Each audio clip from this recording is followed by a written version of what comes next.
Bro kabaddi league season 11 season முடிய போற கடைசி லீக்ல நிறைய டீம்ஸ்ல அப்டேட்ஸ் நடந்துட்டு இருக்கு.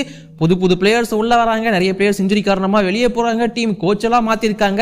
ஸோ புனேரி பல்டனோட புது கோச் யாரு அண்ட் இப்போ பிகேல என்ட்ரியா இருக்கிற நம்ம தமிழகத்தை சேர்ந்த மதுரையை சேர்ந்த அந்த வீரர் யாரு எல்லாமே தெரிஞ்சுக்கலாம் இந்த வீடியோல. ஸோ இப்போ வாங்க வீடியோக்குள்ள போகலாம்.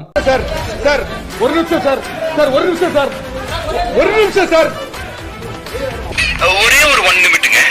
Hello every friends, 1 minute please. So friends, நான் ஃபர்ஸ்ட் ஆஃப் ஆல் புனேரி பல்டனோட கோச் அப்டேட்லேருந்தே போயிடுறேன். ஸோ புனேரி பல்டனை பொறுத்த வரைக்கும் ரொம்ப ஸ்ட்ராங்கான டீம், அவங்க தான் டிஃபெண்டிங் சாம்பியன்ஸும் கூட. பட் அஸ்லம் இனாம்தார் இன்ஜுரி காரணமாக வெளியே போனதுக்கு அப்புறமா டீமில் நிறைய பிரச்சனைகள் ஏற்பட்டுச்சு. கேப்டன்ஸ் மாறிட்டே இருந்தாங்க, டீமோட பர்ஃபார்மன்ஸ் வரவே இல்லை. இப்போ வந்து 8வது பிளேஸுக்கு தள்ளப்பட்டிருக்காங்க. இப்படி இருக்கிற சுச்சுவேஷனில் அவங்களோட கோச்சா ஹெட் கோச்சா இருந்த பிசி ரமேஷ் ஸ்டெப் அவே பண்ணிட்டு அவரை வந்து பார்த்தீங்கன்னா மென்டாரா அப்பாயிண்ட் பண்ணியிருந்தாங்க. அங்கேயே மென்டார்னு சொல்லக்கூடாதா, டீம் அட்வைசரா அப்பாயிண்ட் பண்ணியிருந்தாங்க. அங்கேயே சில பிரச்சனைகள்லாம் போயிட்டு இருந்துச்சு. அசிஸ்டன்ட் கோச்சா இருக்கிற ஜீவானா தான் மேலே வருவார்னு எதிர்பார்த்தோம், பட் கிடையாது. ஆல்ரெடி இந்த டீமோட மென்டாரா அட்வைசரா இருந்த அசோக் ஷிண்டே அப்படிங்கிற ஒருத்தரை வந்து இப்போதைக்கு ஹெட் கோச்சா அப்பாயிண்ட் பண்ணியிருக்காங்க.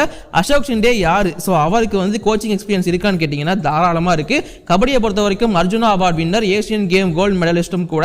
அண்ட் அது மட்டும் இல்லாமல் எக்கச்சக்கமான டீம்ஸ் டொமஸ்டிக் லெவலாக இருந்தாலும் சரி, அதுக்கு மேலே இருக்கிற டயர்ஸாக இருந்தாலும் சரி, கோச்சிங் நிறைய பண்ணியிருக்காரு. அண்ட் ஹேர் இந்தியா டீமை வந்து ஒரு டிகேடுக்கு மேலே வந்து கோச்சிங் பண்ண எக்ஸ்பீரியன்ஸ் வந்து அசோக் ஷிண்டே கிட்ட இருக்கு. அண்ட் புனேரி பல்டனோட ரொம்ப ஸ்ட்ராங்கான அந்த யங் பிளேயர்ஸ் ஸ்கவுட் பண்ணி எடுக்கிறாங்க இல்லையா, அதுக்கு முக்கியமான ரீசன் வந்து இந்த அசோக் ஷிண்டே தான். அந்த அளவுக்கு தம்சம் பண்ணியிருக்காரு ஓவராலாக பார்க்கும்போது கோச்சிங் எக்ஸ்பீரியன்ஸை பொறுத்த வரைக்கும். ஸோ அந்த அசோக் ஷிண்டே வந்து இப்போதைக்கு ஹெட் கோச்சாக அப்பாயிண்ட் பண்ணியிருக்காங்க. மேபி இந்த சீசனுக்காக மட்டுமே கூட இருக்கிறதுக்கான வாய்ப்பு ரொம்ப அதிகமாக இருக்கு. இதுதான் புனேரி பல்டன் பற்றின அப்டேட். அப்படியே நம்ம பெங்கால் வாரியர்ஸ் பக்கம் வந்தோம் அப்படின்னா, பெங்கால் வாரியர்ஸ் ஆல்ரெடி சுஷில் அப்படின்னு ஒரு பிளேயர் இருந்தார் இல்லையா, ஸோ அவர் வந்து ரூல் அவுட் ஆகி வெளியே போயிட்டாரு. அவருக்கு பதிலாக ஒரு டிஃபெண்டரான சித்தேஷை உள்ள கொண்டு வந்திருந்தாங்க. இப்போ வந்து ரைடிங்கில் ஒரு சில பிரச்சனைகள் இருக்கு. மனிதருக்கு சப்போர்ட் பண்ணுறதுக்கு ரைடரே இல்லையே அப்படிங்கிற மாதிரி தான் சிச்சுவேஷன் போயிட்டு இருக்கு. ரீசெண்டா நிதினுமே டீம்ல இடம் பெறல, ஆடவும் இல்ல. டாச்சி பார்த்தப்போ ரூல்ட் அவுட் அப்படின்னு சொல்லிட்டு நியூஸ் வந்துச்சு. அதை சொல்றதுக்குள்ளேயே அபிஷியலா வந்து பெங்கால் வாரியர்ஸுமே தேங்க்யூ போஸ்டர் போட்டு அனௌன்ஸ் பண்ணிட்டாங்க. நிதின் தன்கர் பெங்கால் வாரியர்ஸோட பிரைமரி ரைடரா கருதப்பட்ட அவர் வந்து இதுக்கப்புறமா பெங்கால் வாரியர்ஸ்ல ஆட போறது கிடையாது. ஸோ அவர் வந்து பிகேஎல் சீசன் 11ல இருந்து ரூல்ட் அவுட் ஆகி வெளியே போயிட்டாரு. ஸோ இதுதான் இப்போதைக்கு இருக்கிற சிச்சுவேஷன். ஸோ அப்படி இருக்கிறப்போ நிதின் தன்கர் இல்லைன்னா அந்த இடத்துக்கு யாரு அப்படின்னு சொல்லி எல்லாருமே கேள்வி வந்து கேட்கறதுக்கு முன்னாடியே அனௌன்ஸ் பண்ணிட்டாங்க Bengal warriors. Actually first signing announce பண்ணிட்டு தான் அதுக்கப்புறமா நிதின் தங்கரோட ரூலோட அனௌன்ஸ் பண்ணியிருந்தாங்க.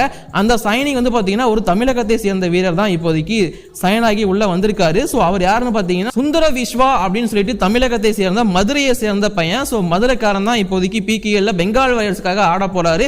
கண்டிப்பா ஸ்டார்டிங் 7ல வாய்ப்பு கிடைக்கும், ஏன்னா அங்க ரைடர்ஸ்க்கான ஒரு வேகன்சி அப்படிங்கிறது இருக்கு. ஸோ இந்த பிளேயர் யாரு, இந்த சுந்தர விஸ்வா யார் அப்படின்னு பார்த்தீங்கன்னா, இவர் யுவா கபடி சீரிஸ்லாம் ஆடி இருக்காரு. நீல்கிரிஸ் நைட்ஸ் அப்படிங்கிற டீமுக்காகலாம் ஆடி இருக்காரு யுவா கபடி சீரிஸை பொறுத்த வரைக்கும். அதில் கெஸ்டாவுமே போயிருக்காரு, நல்ல பர்ஃபார்மன்ஸ் ரைடராக கொடுத்திருக்காரு. அண்ட் இவரோட ரோல் வந்து பார்த்தீங்கன்னா ஒரு லெஃப்ட் ரைடர், ஒரு நல்ல டாலான ஒரு நல்ல ரைடர். நம்ம செல்லுமன் என்ன பார்க்குற மாதிரியே இருக்கு எனக்கு. ஸோ அந்த லெஃப்ட் ரைடர் வந்து பார்த்தீங்கன்னா நல்ல பர்ஃபார்மன்ஸ் டொமஸ்டிக் அளவில் யுவா கபடி சீரிஸ்லாம் கொடுத்திருக்காரு.